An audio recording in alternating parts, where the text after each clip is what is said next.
Hello, character experts.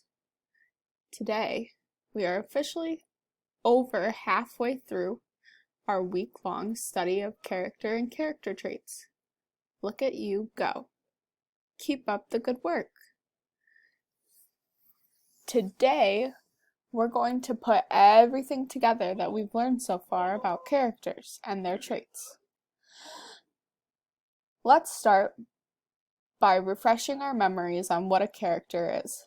Remember that a character is a person, an animal, a creature, or an object that talks in a story or is given a voice. A trait is how we describe a character's outside or physical traits and inside or behavioral and feelings. Remember that these are our characters and these are how we remember our traits. Physical traits are our hair color, brown, shirt is pink, I am tall. My inside traits may be that I'm kind, I'm loving, I'm sometimes nervous, and those types of words.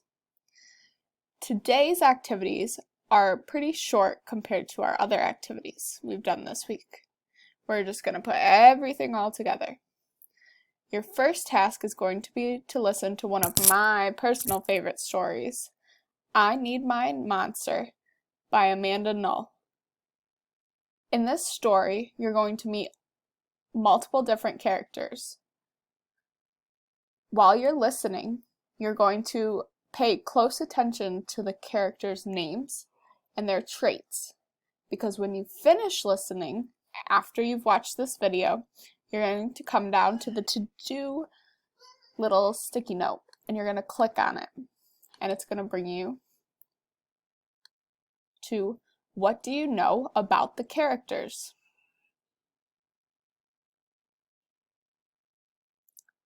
It says, characters have personality.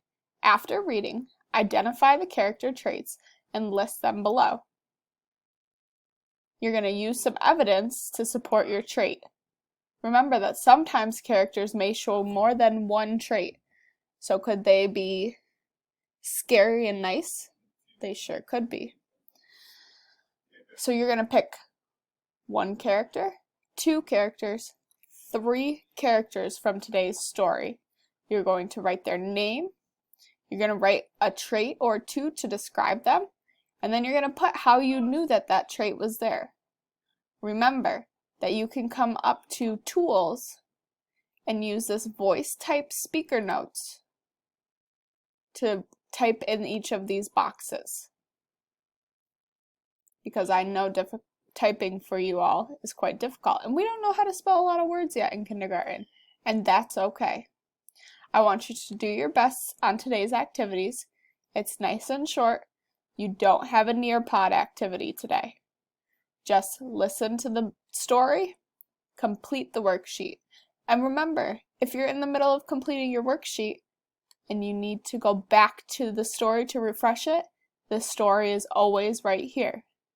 Just one more day of character lessons. Good luck.